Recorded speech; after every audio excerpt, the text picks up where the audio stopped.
Hello বন্ধুরা, সবাই কেমন আছেন? আশা করি প্রত্যেকে ভালো আছেন। ইতিমধ্যে এসআইআর নিয়ে বড় আপডেট। এসআইআর এর এবার যে ফাইনাল ভোটার লিস্ট বেরোনোর যে ডেটটা দেওয়া হয়েছিল এর আগে, সেই ডেট কিন্তু আরও 2 সপ্তাহ পিছিয়ে গেল। অর্থাৎ 14ই ফেব্রুয়ারি যে ফাইনাল ভোটার লিস্ট বেরোনোর একটা কথা ছিল, ডেট দেওয়া হয়েছিল ইলেকশন কমিশনের পক্ষ থেকে, সেই ডেট কিন্তু আর থাকলো না। এবার আরও 2 সপ্তাহ পিছিয়ে গেল ফাইনাল ভোটার লিস্ট বেরোনোর। অর্থাৎ আপনাদের যে ইনোভেশন ফর্ম জমা করেছেন, হিয়ারিং হচ্ছে, সমস্ত কাগজপত্র দিয়ে আসলেন, এই সমস্ত করে আপনাদের যে লিস্টে নাম উঠবে, সেটা নামটা আসছে কিনা সেটা আপনি দেখবেন। যে দেখার জন্য আপনাদের 14 ফেব্রুয়ারি ফাইনাল ভোটার লিস্টের একটা নির্ধারিত টাইম দেওয়া হয়েছিল। সেই টাইমটা এবার ইলেকশন কমিশনের পক্ষ থেকে জানানো হয়েছে আরও 2 সপ্তাহ পিছিয়ে, প্রায় 27 থেকে 28 তারিখ ফেব্রুয়ারি মাসের এরকম তারিখ করে দেওয়া হলো। আজকের ভিডিওর মাধ্যমে সেই বিষয়টি সমস্ত কিছু আলোচনা করব। প্রথম থেকে শেষ পর্যন্ত ভিডিওটি দেখুন। ভিডিও যদি ভালো লাগে লাইক করবেন, চ্যানেলটিকে সাবস্ক্রাইব করে রাখবেন পরবর্তীতে সমস্ত খবরাখবর চ্যানেল থেকে সবার আগে আপনার কাছে পাওয়ার জন্য। এখানে প্রথমত বলা হয়েছে যে এসআইআর এর চূড়ান্ত তালিকা প্রকাশ পিছিয়ে যাচ্ছে 2 সপ্তাহ। গৃহীত অ্যাডমিট আনম্যাপড ও সন্দেহজনকদের নাম 24 জানুয়ারির মধ্যে, অর্থাৎ 24 জানুয়ারির মধ্যে কিন্তু এবার যেসব সন্দেহজনক ভোটারদেরকে হিয়ারিংয়ে নোটিশ পাঠানো হচ্ছে এবং ধরুন আনম্যাপড রয়েছে বা যে অ্যাডমিট কার্ডের জন্য, তো এই সমস্তগুলো কিন্তু 24 জানুয়ারির মধ্যে আর 2-3 দিনের মধ্যেই কিন্তু এটা কমপ্লিট করতে হবে। তো দেখতে পাচ্ছেন স্পষ্টভাবে এখানে বলা হয়েছে যে আশঙ্কা ছিলই, সুপ্রিম কোর্টের নির্দেশের পর আর কোনো উপায় রইল না। অন্তত 2 সপ্তাহ পিছিয়ে যাচ্ছে রাজ্যে এসআইআর চূড়ান্ত ভোটার তালিকা প্রকাশের দিনক্ষণ। কমিশন সূত্রে এমনটাই খবর। গত সোমবারই এসআইআর নিয়ে একাধিক নির্দেশিকা জারি করেছে সুপ্রিম কোর্ট। তার মধ্যে অন্যতম কমিশন চিহ্নিত লজিক্যাল ডিসক্রিপেন্সি বা সন্দেহজনক ভোটারদের তালিকা প্রকাশ, সেই সঙ্গে তাদের নথি জমা দিতে অন্তত 90 দিনের সময়সীমা বেঁধে দিয়েছে শীর্ষ আদালত।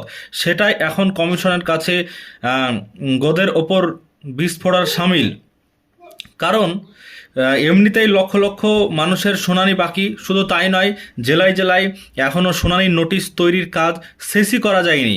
কয়েক লক্ষ নোটিশ তৈরি বাকি। তার মধ্যে এখন 1,36,00,000 মানুষের নাম প্রকাশ করতে হবে। স্বাভাবিকভাবেই এই কাজ সময়ের মধ্যে শেষ করা সম্ভব নয়। তবে দিল্লির কমিশন থেকে সিইও দপ্তরের নির্দেশ দিয়ে এসেছে 24 জানুয়ারির মধ্যে প্রত্যেক পঞ্চায়েত, ব্লক ও ওয়ার্ড অফিসে সন্দেহজনক ও আনম্যাপড ভোটারদের তালিকা প্রকাশ করতেই হবে। তো দেখতে পাচ্ছেন যে 24 তারিখের মধ্যে সন্দেহজনক এবং আনম্যাপড বা যাদের ছোটোখাটো ভুলভ্রান্তির কারণে এসছে নাম, তো তাদের কিন্তু এবার নোটিশগুলো প্রকাশ করতেই হবে, সেটা 24 তারিখের মধ্যে। এবার দেখুন বলা হয়েছে ওই তালিকা নিয়ে কারো আপত্তি থাকলে সংশ্লিষ্ট ব্যক্তিকে 10 দিনের মধ্যে জানাতে হবে। এর পাশাপাশি সুপ্রিম কোর্টের নির্দেশ মতো অ্যাডমিট কার্ড নিয়েও বিজ্ঞপ্তি জারি করে দিয়েছে তারা। জানানো হয়েছে মাধ্যমিকের শংসাপত্রের পাশাপাশি গ্রহণ করা হবে অ্যাডমিট কার্ডও। অবশ্যই তাদের জন্মের তারিখের উল্লেখ থাকতে হবে। এবার যেহেতু জন্মের তারিখ উল্লেখ থাকে অ্যাডমিট কার্ডে, সেহেতু কিন্তু সেই সার্টিফিকেট আর অ্যাডমিট কার্ড দুটোই চলবে। যদি কোনো ব্যক্তি অনেক দিন আগে মাধ্যমিক দিয়েছেন, এরকম ঘটনা যে মাধ্যমিকে ফেল করেছেন, তার ক্ষেত্রে কিন্তু সার্টিফিকেট পাবেন না, তার শুধুমাত্র অ্যাডমিট কার্ড দিলেই হবে। যদিও কয়েকটা দিন আগেই ইসিআই থেকে জানানো হয়েছিল যে সেই অ্যাডমিট কার্ড চলবে না, কিন্তু আবার সুপ্রিম কোর্টের এবার অর্ডার পেয়ে আবার কিন্তু বলা হয়েছে অ্যাডমিট কার্ড মানতে হবে। তো এখানে শেষ নয়, শুনানির পর প্রাপ্তি স্বীকার করে রসিদ দেওয়ার জন্য ইআরও এবং ইআরওদের নির্দেশ জারি করেছে কমিশন। তো দেখতে পাচ্ছেন এখানে একটা বিষয় বলি আপনাদেরকে, যে ইআরও এবং ইআরও বলেছে, তাদেরকে একটা নির্দেশ দিয়েছেন কোর্ট থেকে যে প্রাপ্তি স্বীকার মানে একটা রসিদ রিসিভ করবে, সেই রসিদটা আপনাকে দিতে হবে। কিন্তু এই রসিদটা আপনাকে কোনোভাবেই হয়তো নাও দেওয়া হতে পারে। তো এর জন্য আপনাকে চেয়ে নিতে হবে বা তাদের কাছ থেকে এটা জানিয়ে কিন্তু এটা নিয়ে নিতে হবে। এছাড়া রাজ্য পুলিশের ডিজি এবং কলকাতার পুলিশ কমিশনারকে চিঠি দিয়ে নিরাপত্তা বাড়ানোর জন্য বলেছে কমিশন।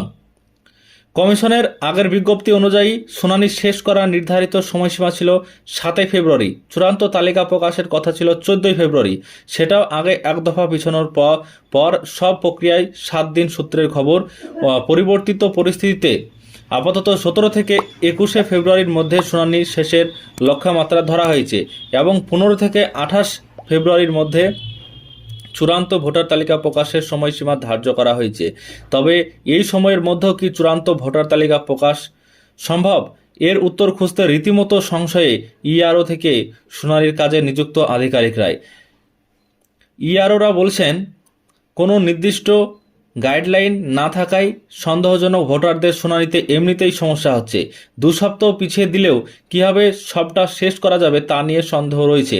উল্লেখযোগ্য বিষয় হলো চূড়ান্ত ভোটার তালিকা প্রকাশ পিছিয়ে গেলে স্বাভাবিকভাবেই ভোটার দিনক্ষণ নির্ধারণে তার প্রভাব পড়বে। কারণ সূচি অনুযায়ী 5ই মের মধ্যে রাজ্যে বিধানসভা পরবর্তী সরকার গঠনের প্রক্রিয়া সম্পন্ন করতে হবে, অন্যথা জারি করতে হবে রাষ্ট্রপতি শাসন। চূড়ান্ত তালিকা প্রকাশের সঙ্গে সঙ্গে পিছিয়ে যাবে ভোটের তারিখ। যদিও বিশেষজ্ঞ মহলের ব্যাখ্যা, সন্দেহজনক ভোটারদের চিহ্নিত করে শুনানিতে যেভাবে ভোটারদের হেনস্থা করা হচ্ছিল তার রাস্তা বন্ধ হতে এখন কমিশন নিজেই বিভ্রান্ত। তালিকা প্রকাশ হলে গোপন বলে আর কিছু থাকবে না।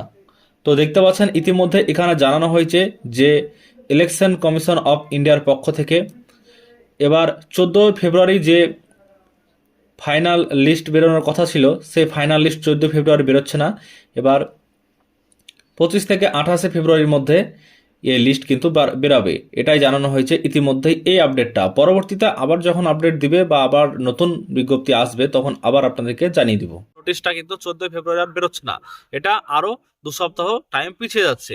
আজকের ভিডিওর মাধ্যমে এই বিষয়টি আপনাদেরকে জানিয়ে দিলাম।